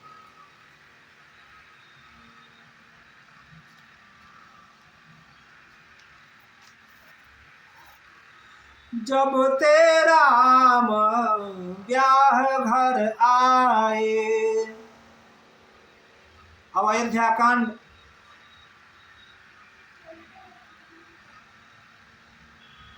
दोहा, पहला दोहा से ऊपर का ये जो शुरू हो रहा है, बहुत मंगलमय यह दोहा है। श्री गुरु चरण सरोज रज, निज मन मुकुर सुधार। वरनौ रघुवर विमल जसो, जो दायक फल चार। श्री गुरु चरण सरोज रज, निज मन मुकुर सुधार। वरनौ रघुवर विमल जसो, जो दायक फल चार। इसके आगे का वर्णन हनुमान चालीसा में है। हम लोग हनुमान चालीसा पढ़ते हैं तो श्री गुरु चरण सरोज रज, निज मन मुकुर सुधार। वरनौ रघुवर विमल जसो, जो दायक फल चार। गुरु जी का सरोज जल मुकुल धरणी करके, वर्णौ रघुवर, भगवान के रघुवर जी का वर्णन करके, जो दायक फल चार, चारों फल देने वाले रघुनाथ जी का वर्णन करके अयोध्या कांड प्रारंभ करते हैं। जब ते राम ब्याह घर आए, नवनीत मंगल मोद गवाए। पवनु चारि दिस भूधर बारी, सुकीर्ति मेघ सही सुख बारी। रिद्धि सिद्धि संपत्ति नदी सुहाए, उमंगी उबध अंजू बुद्धि कहुआए। मणिगण पुर नर नारी सुजाति, सुचि अनमोल सुंदर सब भांति। जब से राम ब्याह घर आए, अवध में आए हैं, उसके नव नित मंगल मोद गवाए।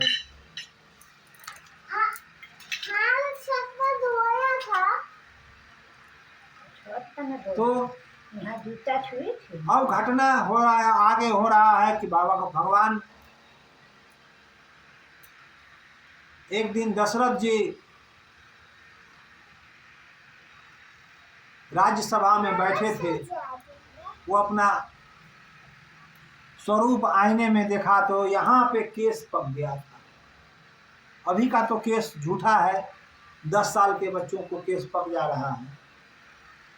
उस समय दशरथ जी का यह पका हुआ बाल और झुका हुआ मुकुट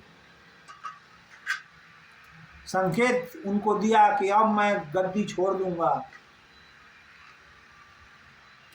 तदंतर उन्होंने वासिष्ठ मुनि जी को बुला करके कहा कि गुरुजी, अब मुझे ऐसा प्रतीत होता है कि मुझे अब इन चारों कुमारों में से राम जी को युवराज घोषित कर इन्हें गद्दी सुपुर्द कर दिया जाए, ताकि मेरा योग साधना का समय आ गया है। ऐसा करके वासिष्ठ मुनि कहते हैं कि कल क्यों, आज ही क्यों नहीं। फिर नरेश कहते हैं कि महाराज एक दिन में नहीं हो सकता, कल। यहाँ रखिए।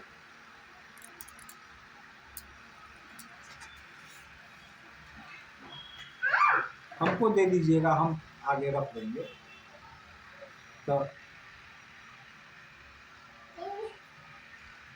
अब यह समाचार कल शुभ, अगर काम करने का मन हो, जिस समय मन करना करे उसी समय कर लीजिए। कल के चक्कर में न रहिए, कल न आता है। रामचरितमानस में कल नहीं आया, तो कल कब आया? 14 साल बाद आया।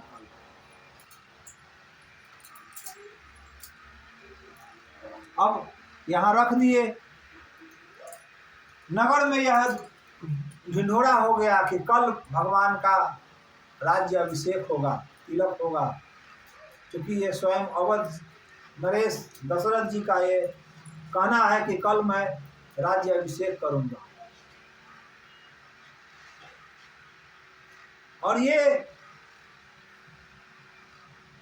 कुटिल खबर मंथरा जी के माध्यम से माता कैकेयी के पास जाता है। वो कैकेयी सर्वथा राम के प्रिय हैं, सर्वथा अपने माता कौशल्या के पास भगवान कम समय में रह करके कैकेयी माता के पास ज्यादा समय रहते थे। बड़ी प्रिय, दोनों में बहुत प्रेम था। जितना कैकेयी माता भरत जी को नहीं चाहते थे, उतना कैकेयी माता राम जी को चाहते थे। बाल्यकाल में ही राम जी माता कैकेयी से 2 वचन मांग लिए थे। यह गुप्त है, विश्राम सागर में यह वर्णन है।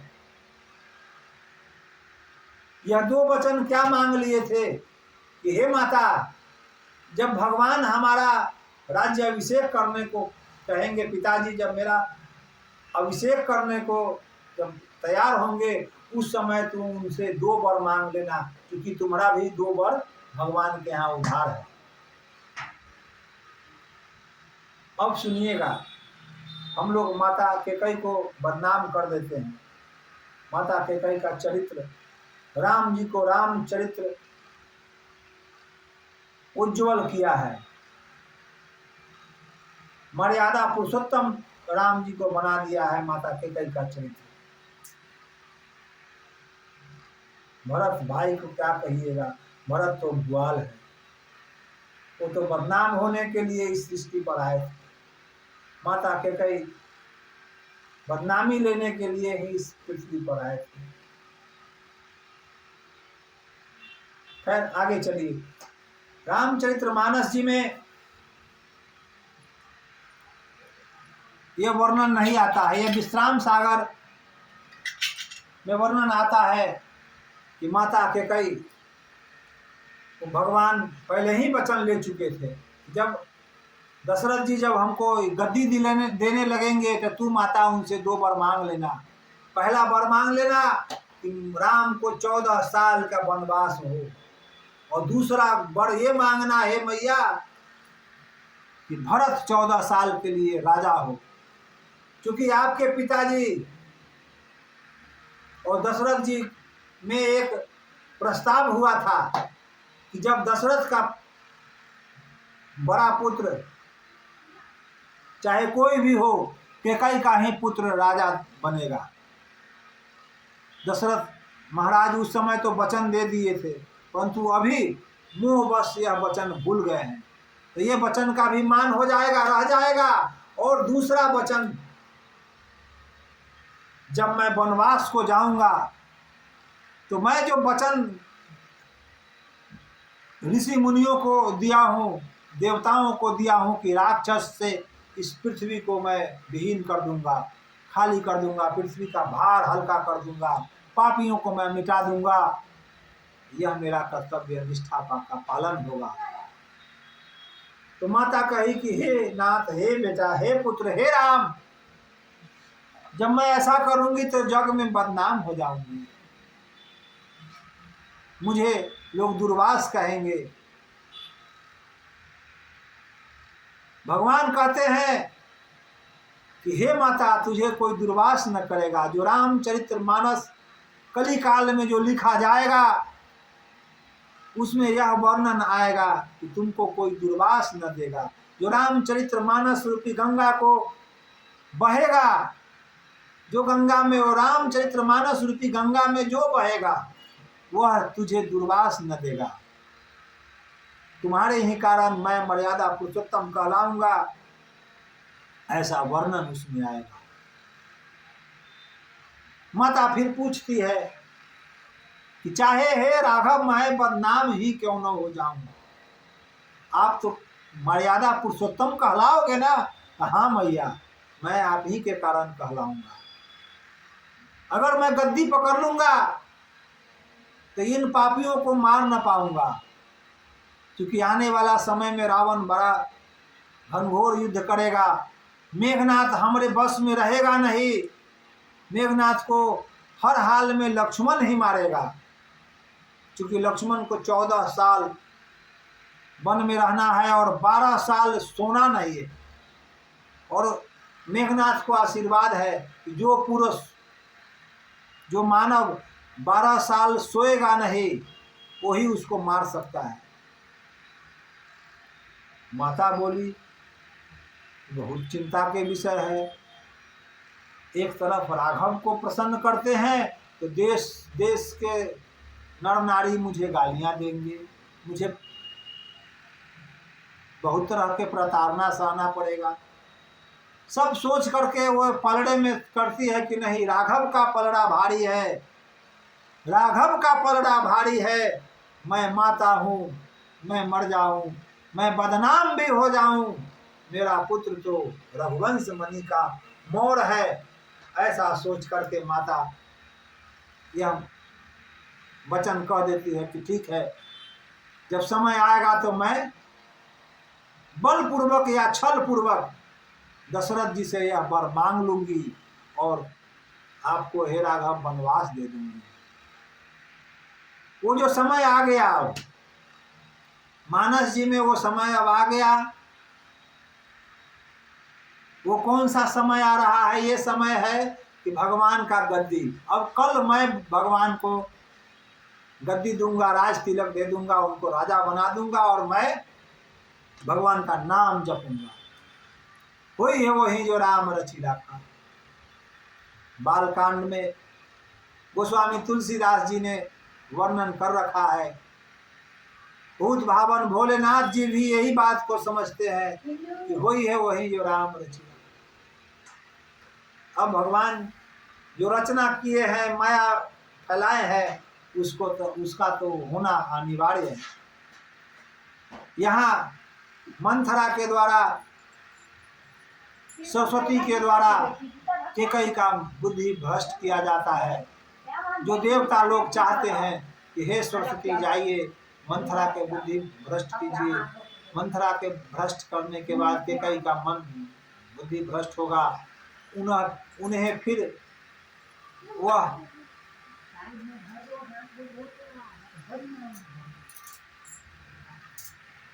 जो वरदान देने का वचन है वो याद आएगा, वो फिर अपना क्रियाकलाप करेंगी। तो यहाँ आकर के केकई इन सब बातों को सुन करके रानीवास में चले जाते हैं और वहाँ काला वस्त्र धारण किए काले नाग की तरह दशरथ जी को बुलावा भेजते हैं। दशरथ जी हंसी खुशी आते हैं, क्योंकि केकई भवन में दशरथ जी का समय ज्यादा बीतता था। क्योंकि राघव यहाँ रहते थे तो वो राघव के लालसा भरे नयनों से देखने के लिए वो यहाँ समय ज़्यादा बिताते थे। सब रानियों में कैकेयी प्रिय रानी थी, ये भी कारण था। यहाँ आए तो एकदम वातावरण मौन था। यहाँ जब मौन था तो इन्होंने पूछा कि हे भूप के सुंदरी, हे ये वो बड़ाई की, ये क्या बात है, काहे मुँह उदास है। माता कैकेयी बड़ी प्रसन्नता से राघव के वो दोनों वचनों को याद कराती है। राघव दशरथ जी कहते हैं कि मांगो, एक वर क्या मांगोगे, 4 वर मांगो, 2 वर मांगो, मांगो क्या वर मांगती है कि तेरे पुत्र का आज राजाभिषेक होने वाला है। कल सुबह होते होते मैं यह घोषणा कर दूंगा और उनका राज्याभिषेक कर दूंगा।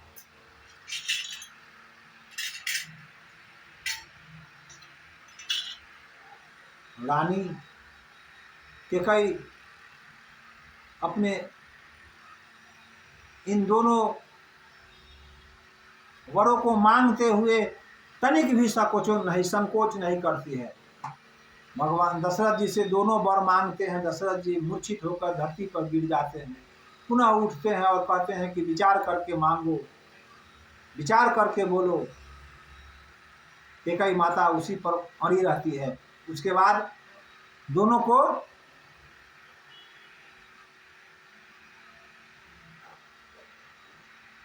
दोनों वर लेकर के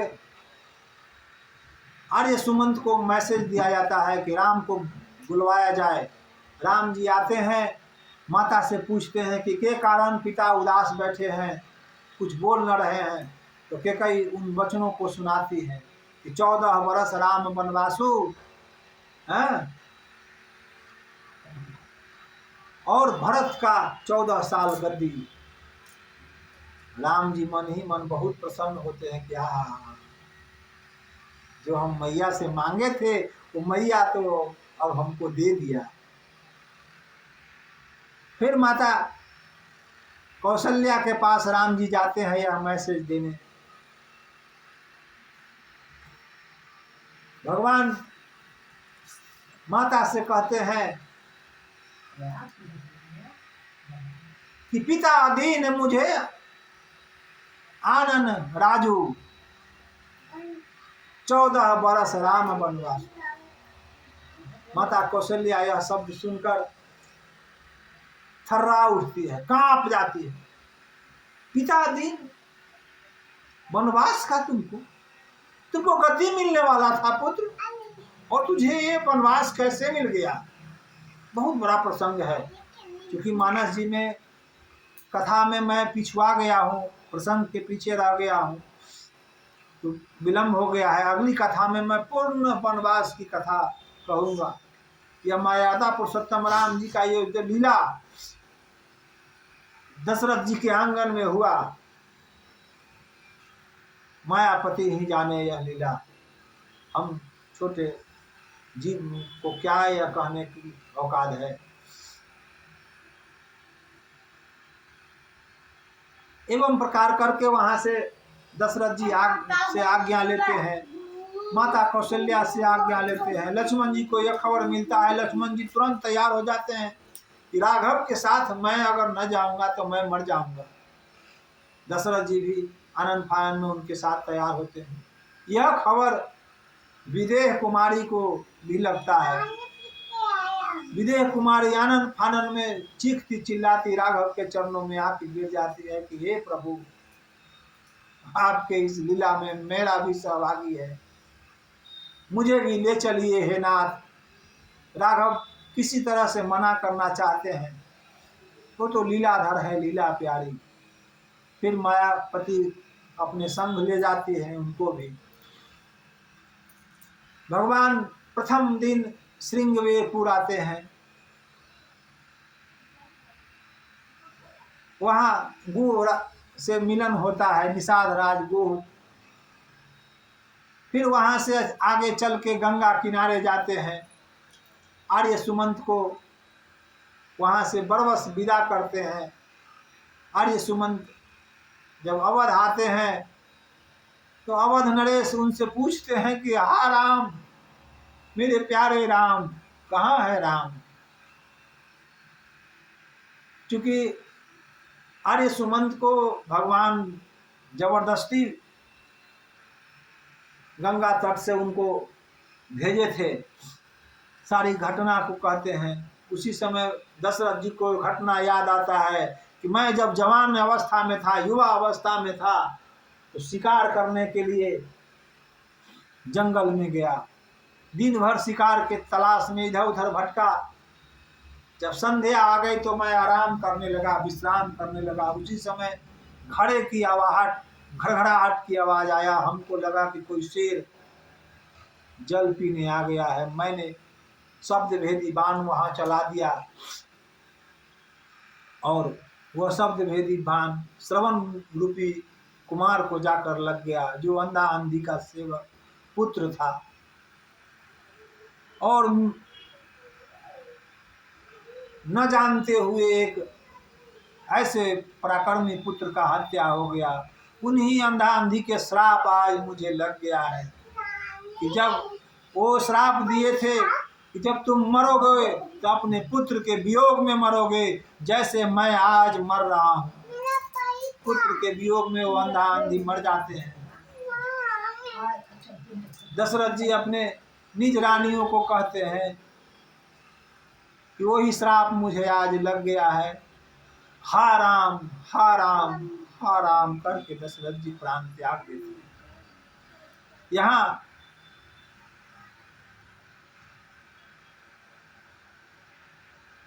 जब दशरथ जी का मरण हो जाता है तो दशरथ जी का शरीर पवित्र तेल में लिपटकर एक नाव में रखकर तेल भर दिया जाता है, ताकि कैकेयी प्रदेश गए हुए भरत जी और शत्रुघ्न जी को वापस आने तक शरीर सुरक्षित रहे। उसे अंत्येष्टि के लिए रख दिया गया। उधर राम जी केवट के द्वारा गंगा पार जाते हैं।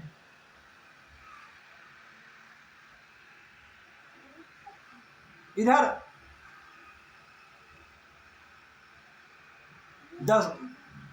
भरत जी अयोध्या आते हैं। अयोध्या में सन्नाटा देख करके सबसे पहले कैकेयी के महल में जाते हैं। कैकेयी जो विधवा हो चुकी थी 6 महीना पहले, वो कैकेयी 100 श्रृंगार किए अपने बेटा को तिलक, स्वागत में तिलक लिए बैठे थी। पूछे जब भरत जी की भैया कहाँ है, दशरथ राजा कहाँ है, पिताजी कहाँ है, तो कह रहे हैं छोड़ो नहीं सब बातों को, तेरा बेटा तिलक हो रहा है, तुम राज करो। जब दशरथ जी का मरण के बाद उनको मालूम चलता है तो माता कैकेयी को त्याग देते हैं, थाली को उधर फेंक देते हैं। इधर शत्रुघ्न जी मंथरा को पीटते हुए कुबरी को कैकेयी महल में लेके आते हैं। भरत जी को माया लगता है, मंथरा को छुड़ा देते हैं, शत्रुघ्न को समझाते हैं। फिर अपने पिता के निज शरीर को दाह संस्कार के लिए ले जाते हैं। निज कर्म जो पुत्र का होता है, उस कर्म के अनुसार भरत जी अपने पिता का अंत्येष्टि करते हैं। अंत्येष्टि करने के बाद एक सभा बैठती है। उस सभा में यह निर्णय लिया जाता है कि मैं गद्दी नहीं लूँगा, मैं अयोध्या का राजा नहीं बनूंगा, क्योंकि अयोध्या का राजा तो राम जी हैं, मैं उनका दास हूँ, मैं गद्दी नहीं ले सकता हूँ। चले हम लोग सभी मिलकर अपने राघव को मना कर ले आते हैं। इधर सभी लोग नर नारी जितने अयोध्या के होते हैं, चलने वाले अथवा न चलने वाले को घोड़ा हाथी पर पालकी पर बैठाया जाता है, रानियों सहित निकलते हैं। उधर गंगा किनारे भगवान पर्णकुटी में निवास कर रहे हैं।